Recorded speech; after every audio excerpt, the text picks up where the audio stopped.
Hey folks, thanks for tuning in. Thanks for watching. This is Regen Nation. This is my 50,000 mile or 80,000 kilometer review of my 2022 Tesla Model Y. Okay, let's start by saying I just crossed over the 80,000 kilometer or 50,000 mile mark, and it's been flawless. There haven't been any issues other than a little bit. You know what? We're going to go through the issues that I've had with this car, which isn't a lot. I've had this car since late June of 2022. So it is a 2022 and it's basically 2 years and a quarter old. So yeah, 50,000 miles is a lot to put on in just over 2 years. But gotta remember, I've been to many places. I live in the Toronto area in Canada here. I've been all the way down to the US. I've been down to Tennessee in the US. I've been to the East Coast of Canada. I've been, when I say the East Coast, I mean like, and I've got videos for it, like the East Coast, like Nova Scotia, Newfoundland, New Brunswick, as far east as you can go. I've been to Montreal a couple of times. So I've done a lot of family road trips with this car, and I brought it along, and it's been flawless. Supercharging's been great. Regular charging's been great. All that kind of stuff. Okay, so let's talk about some maintenance that I did on this car.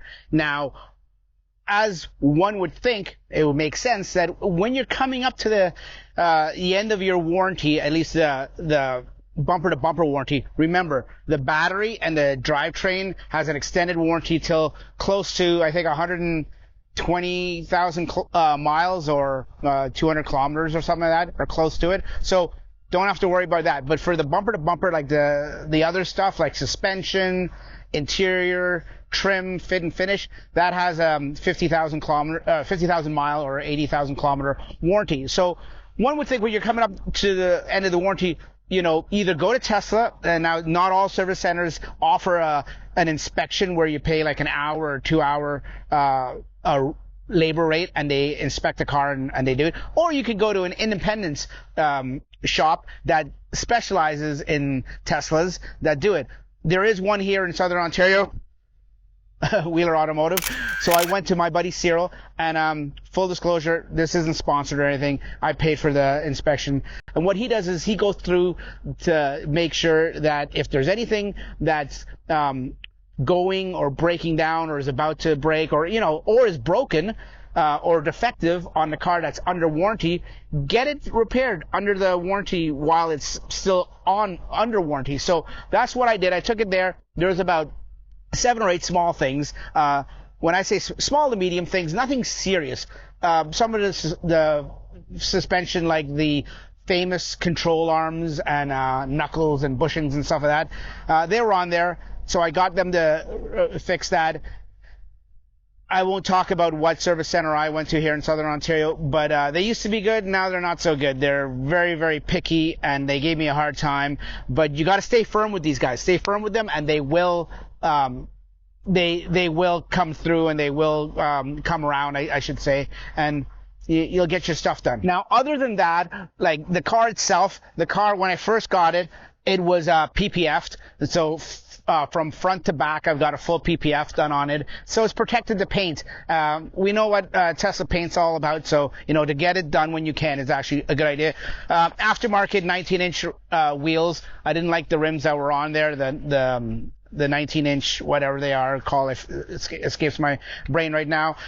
So I got that done. Some hand show stuff inside, like the center console, or the center screen, the back screen, and you just car mats and stuff like that, aftermarket stuff like that. But the car itself, the only thing, I'll come on in a little further, and I'll get the handheld camera, and I'll show you the other stuff that were the little quirks. But that aside, before I get onto that, no major issues on this car at all. The car it's been flawless. Like I said, I've been to all those places, and the car has been great, and I can't complain about it. Okay, so coming up to the car now that I've got the handheld camera here, as you can see, it's a white interior. It's 2022, like I said. The interior has held up really well. I know a lot of people complain with white. Let me just go around to let me show you here. The seats are fine. The other side, I'll go around and show it to you. The other side has a seat cover on it, just one of those ventilated seat covers by hand show that I've been using for a little while. I took it off the other one. So right here, this bolster, I guess this it wouldn't be lumbar. Lumbar would be like right here. But this part right here where it's by your thighs, your outer thighs, this typically on the white seats gets really dark after a while from like a denim jean transfer or just color transfer. If you get the white interior, you have to keep this up. You have to keep maintaining it by cleaning it. I've cleaned it. It's a little discolored, but not that bad compared to how I've seen others. Like I said, 50,000 miles, and that's not bad. Everything else has held up really, really well so far. I'll show you the back seats. The back seats, this is where teenagers and young kids have been for the last 2 years. And white interior, it's held up good too. I had a chocolate ice cream once spilled here, and it cleaned up really well. The white seats seem to turn people off or scare them off. People think, oh yeah, don't get white, it's gonna be bad. But no, you know what? It's been fine. If you do get anything, you just wipe it off. Pardon the mess there. I've got a teenage daughter, and Aritzia, you know, okay. If you have one, you know what I'm talking about. But yeah, the car's held up fine, held up perfectly in these winter conditions. Yes, I have, like I said, a full PPF on it, but in these winter conditions, it's held up like remarkably good. And when I say remarkably good, because I've seen some other cars that are 2 years old, whether it be Teslas or any other car manufacturers, and you know what? They don't hold up as well sometimes. So this holds up really, really well, in my opinion. That's a full walk around of the car. No issues. I've got, this one has, let me just zoom in and show it to you. This one has the added trailer hitch that was so important that I got when I got the car, and I've yet to use it on this one. On my older white one, I did use it once or twice. And that's it. I also got the windows tinted because, you know, lightly tinted. The back windows, even though they come factory tinted, when I got the PPF, I got the guy to do it, and he tinted them, which made it really, really dark. It's really, really dark in the back there, but these ones aren't that bad, as you can see. That's not bad. I think it's 35%, and highly recommend it. This car, along with FSD and autopilot, or just, you know, before we go into FSD, just regular autopilot, that is amazing. The autopilot of today, yes, it still has some phantom braking every now and then, and you can't just, you know, leave it alone. You have to pay attention, whether it's FSD or autopilot or just cruise control. You have to pay attention. So autopilot in general is a lifesaver. And it helps me out so much when I do my commute and when I go on family road trips. It's really, really, really good. When it comes to FSD, I've been renting it a few months here in the summer, now that it's here in Canada, and it's getting really good. It isn't perfect. I know some builds regress. The latest build right now, I think 5.4, 12.5.4 is really bad. Right now, I've got that in the queue that I can install. I've downloaded it, but I haven't installed it because I have some friends that have got that version on there and they don't like it. And I've read online that there's a lot of regressions. Right? What I have on this is 12.5.2.1, and this is really good. This seems to be the sweet spot. So I don't want to install the other one, even though the other one has actual smart summon. I don't want to install it because even though I would like to try out smart summon, I don't want to lose the FSD, a good FSD. Apparently there's a 5.4.1 that's supposed to be better. So when that comes, maybe I'll try that out, but right now it's not here. And I've got insects on my car as I'm making this video. What are you doing? You're trying to sneak in there, aren't you? Yeah, you're trying to, look at you. You're trying to get in there, you little bugger, literally. And then I've got another guy here, the orange ones. The orange ones are the ones that bite. The red ladybugs don't bite. These orange bastards, they bite. But this guy, yeah, this guy looks like some prehistoric alien species of some sort. And he's trying to get into my frunk. You're not going to get in there. I'm going to flick you in a minute, buddy. Anyways, getting back to the video. We're talking about Tesla. We're not talking about insects. The car has held up amazingly well, and I know I keep saying that. This is through Canadian winters and Canadian salt. I haven't had this car sprayed like some people in Canada have asked about and actually have gotten done. This car doesn't need, in my opinion, with the steel and aluminum mix, I don't think this car needs to be rust proofed, but you know, some people would debate that. I know in our neighboring province of Quebec, they have some wicked winters and they throw down a lot of salt and a lot of sand. So yeah, maybe rust proofing may be good in those cases. Here in southern Ontario, at least the southern part of Ontario here, I don't think we need it. That's just my opinion. I haven't got it. It's been fine. I've had this car up on the hoist numerous times to do inspections and stuff like that, and it's been fine. Okay, let's talk about maintenance. Before we talk about maintenance, let me get this guy out of here because he's really, really persistent. I don't know what you're going to do if you get in there. Go, go, go. Take off. Okay, now he's down there. Maintenance. What maintenance have I done on this car in the 2.5 years almost that I've had it? Well, I can tell you. You know what? Let me show you instead. Okay, let's do this. We're going to do Tessie app. We're going to open up the frunk. Yes, we want to open the frunk. And there you go, the frunk's open. So we're talking about maintenance. This is the maintenance I've done. See this washer fluid? Yeah, I've filled that up a few times. And other than winter tires, these are my summer tires. I have winter tires. I put those on.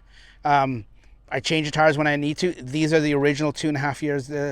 Like I said, 80,000 kilometers or 50,000 miles. These are my summer tires. They've been good. This has been gone through 2 summers. And people say, you know, Teslas or electric cars are heavier and they go through more tires. And you know what? That's hard to debate sometimes. Yes, it is. But you know what? I'm living proof that no, it doesn't. Because yeah, electric cars have more torque. So of course, if you're going to rip off the line every chance you get, you do that in a regular ICE car too. That's my opinion about it. Yeah, they're a little bit heavier, but you know what? This car, compared to some of its counterparts that are equal in its class and trim level, it's not much heavier. It is heavier, but not much that you would say that your tires are going to wear down that much. So the whole tire thing, I think it's a myth. If you drive your car like normal, not like you stole it, I think your tires will last. I'm proof of it. I don't drive like a granny. I have fun with this car because of its torque and acceleration and speed. But look, here's the back tires. They're fine too. Like, these are the original Continentals that came on a 19-inch. I just swapped the rims. I didn't change the rubber. So this is what Tesla sells and what it comes with, and it's been fine. And like I said, I've been all the way down south, a lot of highway and freeway driving, all the way down to the East Coast with these tires, these summer tires. I went all those trips in the summer. Now, granted, I use winter tires, so I swap them up. And here in southern Ontario, I would probably using the winter tires for not half, but maybe 4.5, 5 months of the year. So it's almost a 50-50 split. But I can show you my winter tires. They're in the same condition. It's no different. So you get a lot out of the winter tires and you get a lot out of the summer tires. There's that bugger again. My God. He's right there now. He's dying to get in. Now that the frunk is open, you can get in. But you're just going to be all over my car, aren't you? Yeah, getting back to the tires. If you drive your car normally and you swap your tires in the winter and in the summer, and another key thing I think for tire maintenance is you rotate your tires every 10,000 kilometers, or what is that, 16,000 miles, or yeah, 16,000 miles or something like that. So if you do that, your car will be fine. Brakes, I haven't changed my brakes, but what I will do before winter comes, that'll be the other part of the maintenance package here that I've done in 2.5 years, is I will get a brake job. A brake job is needed because these brakes and these electric cars with regen braking have such little, as you know, I'm probably speaking to the choir here, have such little use when you use regen braking and you're not hammering the brake pedal all the time, that the brake pads and calipers don't get much use. So because of that, you have to do a little probably extra than an ICE car brake maintenance, and just that involves a brake service, and these brakes are no different than any other ICE brake. So you just get a brake service, which I intend to do before winter. It'll be over 2.5 years, and that'll be my first service. That'll probably be a couple $100. I'll probably get that son of a gun Cyril to do it for me because I trust him. And where are you going? Get off. Get off. Oh, you fly. I didn't know you flew. So that's my buddy Buggy. That's what I'm going to call him, Buggy. He's helping me film this video of the Tesla Model Y. And that's it. No accidents. You know, I shouldn't say no accidents. One guy tried to hit me when he tried to come into my lane. Thank God the PPF helped me. And as you can see, there was no dent. So it would have just been a scratch in the paint. I don't even know if you can see it. Yeah, right, that angle right there. You can see that little line. It's in the PPF. I've tried taking it out and tried buffing it out. It won't come out. It's scratched on the PPF. But that's fine. You know, that's totally fine. Getting back to the maintenance. I know I'm all over the place here. Getting back to the maintenance. Other than the charging and the supercharging, and I'd have to add up with that trip down to Tennessee and that trip across to Newfoundland. I had some of which were free referral points and credits and stuff like that, so I used that for free supercharging, so a lot of that didn't cost me. But you know what, I've probably used maybe $200-300 in supercharging, if I had to think about it really good, in all this time. So add that to the maintenance, I guess. No, you know what, you wouldn't. You would add that to charging, which you would add gasoline to an ICE car. So probably keep that separate. All in all, this car's been amazing for me, and I wouldn't change it for the world. I wouldn't. If I had to do it again, I'd do the exact same thing. The new one is coming out next year or later this year, the Juniper.